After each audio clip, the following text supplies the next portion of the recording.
श्री विष्णु पुराण प्रथम अंश अध्याय 2 सृष्टि की आरंभिक प्रक्रिया और विष्णु का अद्वैत स्वरूप। श्री पराशर जी बोले, जो ब्रह्मा, विष्णु और शंकर के रूप में सृष्टि की उत्पत्ति, स्थिति और संहार के कारण है, जो अपने भक्तों को संसार सागर से तार देते हैं, उन विकाररहित, शुद्ध, अविनाशी, एकरस और सर्वविजयी भगवान वासुदेव विष्णु को नमस्कार है, जो एक होते हुए भी अनेक रूपों में विद्यमान है, जो स्थूल और सूक्ष्म दोनों हैं, जो अव्यक्त भी हैं और व्यक्त भी, जो अपने अनन्य भक्तों की मुक्ति के हेतु हैं। उन्हीं श्रीहरि को बारंबार नमन है, जो संपूर्ण विश्व के अधिष्ठान है, जो अति सूक्ष्म से भी सूक्ष्म है, जो समस्त प्राणियों में विद्यमान पुरुषोत्तम और अविनाशी है, जो सत्य स्वरूप, निर्मल ज्ञान स्वरूप है, परंतु अज्ञानवश नाना रूपों में प्रतीत होते हैं, जो काल स्वरूप होकर जगत की उत्पत्ति, स्थिति और लय करते हैं। उन्हीं अजन्मा, अविनाशी परमेश्वर विष्णु को प्रणाम कर मैं वह ज्ञान तुम्हें सुनाता हूं, जो ब्रह्मा जी ने दक्ष आदि मुनियों को बताया था। वह ज्ञान दक्ष आदि मुनियों ने नर्मदा तट पर राजा पुरुकुत्स को सुनाया था। पुरुकुत्स ने सारस्वत को बताया और सारस्वत ने मुझे, जो परमात्मा सब उपाधियों से रहित हैं, जिनका कोई रूप, वर्ण, नाम, विशेषण नहीं, जिनमें जन्म, वृद्धि, परिवर्तन, क्षय और नाश नहीं होता, उन्हें केवल हैं इतना ही कहा जा सकता है। वही सर्वत्र स्थित वासुदेव हैं, नित्य, अजन्मा, अक्षय, अव्यय। वही परब्रह्म इन सभी व्यक्त और अव्यक्त रूपों में विद्यमान है, पुरुष और काल के रूप में साक्षी है। परब्रह्म का प्रथम रूप पुरुष है, अव्यक्त प्रकृति और व्यक्त महदादि उसके अन्य रूप हैं, और काल उसका चरम रूप है। जो इन चारों पुरुष, प्रधान, व्यक्त और काल से भी परे हैं, वही विष्णु का परम पद है। ये चारों विष्णु के ही रूप हैं, जो सृष्टि की रचना, पालन और संहार में कारण बनते हैं। विष्णु स्वयं इन सभी रूपों में स्थित होकर सृष्टि को एक लीला के रूप में करते हैं। इनमें से अव्यक्त कारण को प्रधान कहते हैं, जो नित्य, क्षरहित, अव्यक्त, अजन्मा, निश्चल और त्रिगुणमयी है। प्रलय के समय यह संपूर्ण जगत इसी प्रधान में लीन था। श्रुति के मर्म को जानने वाले मुनिजन कहते हैं, प्रलय काल में न दिन था, न रात्रि, न आकाश, न पृथ्वी, न अंधकार था, न प्रकाश, बस एकमात्र प्रधान और पुरुष ही था। विष्णु के परम स्वरूप से प्रधान और पुरुष ये दो रूप बने, और जिनके द्वारा वे संयुक्त और वियुक्त होते हैं, वह रूप काल कहलाता है।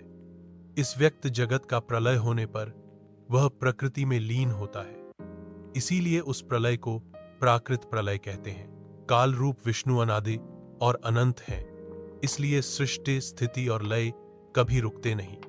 प्रलय काल में प्रकृति साम्यावस्था में होती है और पुरुष उससे पृथक हो जाता है।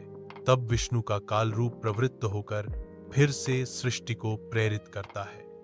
तब परब्रह्म परमेश्वर विकारी प्रधान और अविकारी पुरुष में प्रविष्ट होकर सृष्टि के चक्र को चलाते हैं। जैसे सुगंध केवल सन्निधि से मन को प्रभावित कर देती है, वैसे ही विष्णु की सन्निधि मात्र से प्रधान और पुरुष में गति आती है। वह पुरुषोत्तम स्वयं ही प्रेरक हैं, स्वयं ही प्रेरित हैं। वे ही संकोच, साम्यता और विकास, विभेद रूप प्रधान में स्थित हैं। समस्त ब्रह्मा आदि ईश्वरों के अधिष्ठाता विष्णु समष्टि और व्यष्टि दोनों रूपों में, ब्रह्मा और जीव रूप में तथा महत्तत्व में स्थित हैं। सृष्टिकाल के आगमन पर गुणों की साम्यावस्था वाला प्रधान विष्णु के क्षेत्रज्ञ रूप में अधिष्ठित हुआ और महत्तत्व उत्पन्न हुआ।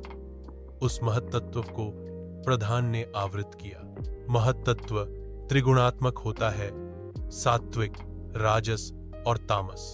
उस त्रिगुणात्मक महत्तत्व से उत्पन्न हुआ अहंकार, वह भी त्रिविध रूप वाला, वैकारिक, सात्विक, तेजस, राजस और भूतादि, तामस।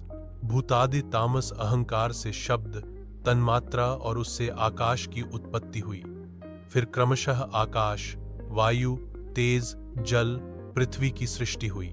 हर एक तत्व अपने पूर्ववर्ती तत्व द्वारा आवृत रहा, जैसे तेज में रूप, जल में रस और पृथ्वी में गंध। राजस अहंकार से कर्मेंद्रियां उत्पन्न हुई, हाथ, पांव, वाणी, पायु, उपस्थ।